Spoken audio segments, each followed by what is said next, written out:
There's no cure for dementia in modern medicine, but there are herbs that can reverse the situation. Nerves can be reversed, can be repaired. They're just not finding that out. I'm just trying to show you that the system that you got, its DNA, is based on one thing, and that's a 5-letter word. It's what? Money. M-O-N-E-Y. And as long as it's based on that, and on top of that, it's paper money. So that DNA of this structure, this system, is bound to collapse. Okay, read. Now this is what I want you to read. We are now days, not weeks or months away from the first major bank failures. Okay, now this is done about 2 weeks ago, and interest rates on all those foreign nations, Spain, Portugal, they're going through the roof. You can read this whole thing when you get home. I just wanted to show you that how I want you to go over to page 3. And tell you how truth is set up here. When you tell the truth, it's offensive to folks. Folks try to threaten you, talk bad about you, talk about you, calling you body parts names, talking about calling you, family names, SOBs, all those type names, all that type stuff. Because all you did was tell them the what? Truth. All you did was tell them the truth. The truth is very offensive to folks. Okay, read. This is like below the first bullet. I went public with these warnings, even agreeing to be on television for the first time in my career because I believe these problems will destroy our currency and threaten our way of life. But I wish I had never done any of it. You can't imagine how saying these things in public has impacted my life. The personal attacks brought against me, the threats made against me and my family were truly unbelievable. They threatened him and his family. So this is a dangerous business. The truth is not that to be, people say, well, the truth will set you free, but truth will also get you what? Killed. Quit. See what I'm saying? Well, that's what you have to stand for. That's the principle. Read on. The experience has made me completely rethink the way I live my life, the way I conduct my business, and even my willingness to remain an American citizen. See, most people, you tell them in America that the dollar's going to fall, calling you all types of things. Listen, how can this debt be what? Paid. Paid. You tell me how it can be paid. We can go up to the Federal Reserve of Washington. This guy say he know the answers. Other than that, what preparation are you made for if it cannot be paid?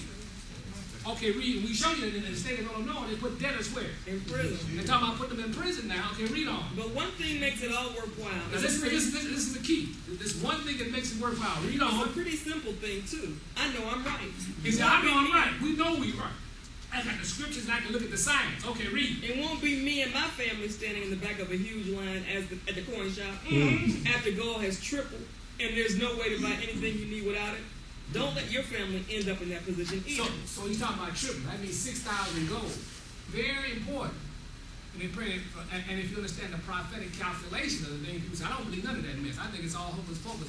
Well, how long does a baby stay in his mother's womb? See, there you go. See, this stuff is, Yahweh put it right on, he don't need no Bible. Because it's right on you. The 40 weeks that you spent in your mother's womb. See, and then you are drawn out. Through a similar process, you're surrounded by water, you're drawn out. The days are crazy. People say, I don't believe the earth was surrounded by water. Well, then they go up in space, they find water throughout the what? All this space, all this water. They can't understand what it all came in. They say, well, I don't understand that. Well, you came in surrounded by water. That's right. That embryonic fluid. True baptism. So that's a true baptism there. So, people don't understand how science and religion goes together, but it also has a great deal to do with prophecy. So we're going to read. So I'm going to go a little bit above that. It says, we claim to have no crystal ball or special power. What we do have, however, is a firm grasp and understanding of the economic, demographic, and historical trends that make these events virtually preordained. Preordained. Okay, read. When you know things like every 500 years there's a mega innovation. Okay, every 500 years. Why is every 500? The last 500 years, one of the biggest inventions ever known. People don't understand. It's a printing press. Prior to that time, the press was made by scribes. And you had to be a very rich man to have a what? A book. A book. You didn't walk around with no book. A man had to be extremely wealthy. And only the kings and very wealthy people had these books that was written by hand. You see the scribes. So, as far as most of us, they didn't have no hope of getting no book. See, maybe the women could see a book. They go to somebody's bedroom. That's right. They got one. That's right. See what I'm saying? Other than that, that's about it. See, so that whole thing revolutionized then one of the greatest revolutions that we had was The computer. the computer came in and revolutionized everybody. You go back to the 80s, all of the 70s, all the bookkeepers, all the stuff that was done with surgery, all that stuff was all done by hand. And all of a sudden, this technology came in and they did what? It revolutionized everything. Everything now is computerized. Since then, so you begin to understand how these huge inventions come along, and they know it's a pattern every 500 years. See? Okay, read.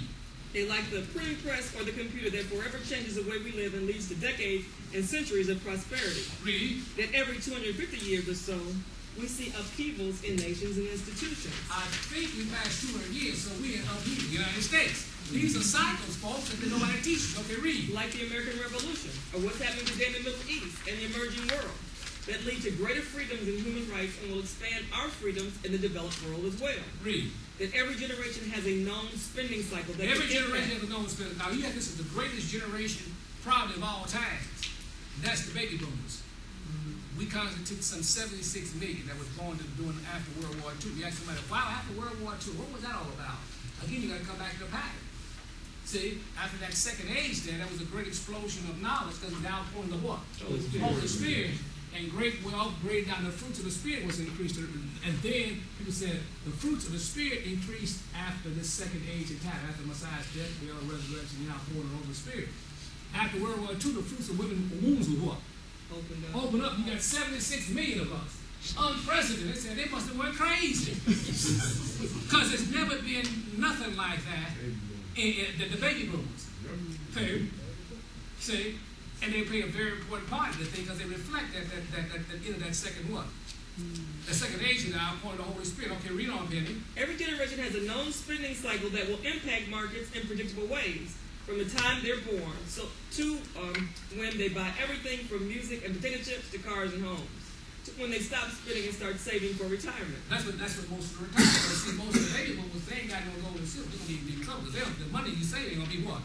Will be worthless. Okay, read. That our economy has peaked every 40 or generational cycles. Okay, that's at 40 years again. Now that's a principle. They know every 40 years there's a generational peak. Read. And that commodity prices peak every 30 years. Why is all this talking about? Read. That the early parts of most decades start off weak, even in boom times. That every 4 years is a significant stock market correction, and every 4 months it happens to be on a more minor scale. What is all they talking about? People look at this cycle and say it's all in the Bible. Oh, if you know those prophetic calculations, then you ain't gonna be coincided. Okay, now let's look at the Moses principle real quick, and we'll run through this real quick.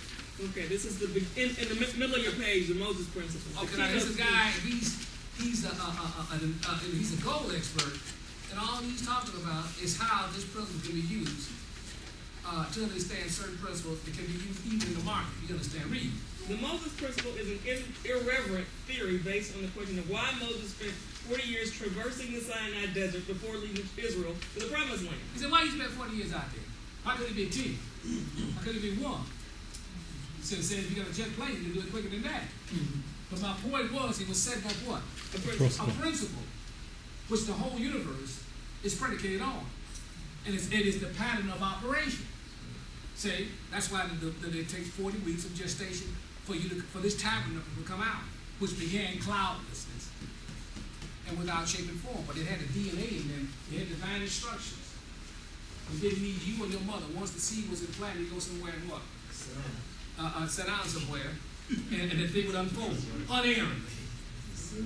Read. God was powerful enough to send numerous plagues to devastate the Egyptian economy until Pharaoh allowed the Israelites to leave Egypt. Later, God caused the Red Sea to part so the Israelites crossed on a dry seabed. When the pursuing Egyptian army and their chariots were in the seabed, the waters crashed back and drowned them. If God was powerful enough to do all these things, why not allow the Israelites to go straight to the Promised Land? That's the question. Read. Why did Moses spend 40 years traversing the barren desert before leading the Israelites to the Promised Land? Here is the irreverent theory. Every Israelite over middle age when they left Egypt probably died during the ensuing 4 years. The younger people were born in the desert or spent their adult lives in the desert. After 40 years, the life experience of the survivors consisting of living in the desert. When they finally got to the Promised Land, it appeared to be flowing with milk and honey when compared to their prior desert existence. Go ahead.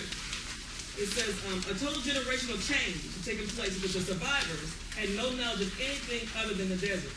There was nobody who could remember what Egypt was like. There ain't nobody. That was a phone call. It's like most people came in this room cannot remember the Depression. We hear what our parents said. Other than that, you can watch a few films, but nobody actually had the experience. And those they up there in their 90s, and they slowly leave. What? Slowly. They're gone. His mother said she was in depression. All she could remember, there wasn't no money. Wasn't no money. And see, the only people that made it was like my grandfather. He owned a farm, and the people that see that they come out and buy food. Okay, read. The Moses principle recognizes the fact that over any 40-year period, a generational change takes place. That's what it is. After 40 years, there's always a what? Generational change. And there's always, the key word is what? It said it's change. What do you think, and whose slogan was that? Obama. So you begin to understand that all things operate by what? Pattern. By pattern. Okay, read on. What has this got to do with gold? Now, what does it have to do with gold? Recently, we Well, passed... there's nothing that escapes outside the what? Pattern. We told you spend 40 weeks in the womb. The doctor, Thomas, can explain that. Read. Recently, we passed the 40th anniversary of 15th of August, 1971, the date when the last link between currencies and gold was ended by President Nixon. This launched Okay, an let's era... hold it there. Okay, now let's play with some numbers real quick. And I'll let Joe get up and go through a few things, but I want to make this clear. Okay, let us go back to 1932. 1932, you have to be, FDR has to be elected. He happens to also be the what? 32nd president. The president that ended World War II was President what? Truman, and he was the what? 33rd president. Why did he get to be the 33rd president to end World War II? Because I told you the Messiah was 33 what? Years old when he ended this what? When he entered this age or world. That's an age or world is approximately 2,000 years long. I'm not going to get into that, but there's a reason for that. But this age ended, Messiah spent 33 years in the flesh. And then there was a what? Change. And that was a death, burial, resurrection. See, and he had to tarry on earth, what, 40 days. They go at 40. And that's going to be a generational what? Change. There's going to be a change. There's going to be a big change coming. That's why he ended the law of Moses, he ended the sacrifices, Sabbath, all that stuff. He said, I'm doing away with it. It's all going to be spiritually and what? Psychologically. He said, I'm talking about changing your mind and renewing your soul. And you become the temple or tabernacle. That's what I'm talking about. That's the reality of the whole thing. These rituals just entice us what? Shadows and allegory. The true rest is not a physical sacrifice, it's a rest in the spirit. Understanding that he will provide and give you instructions. But go ahead. This launched an era of floating I owe you nothing currencies. Money was what any government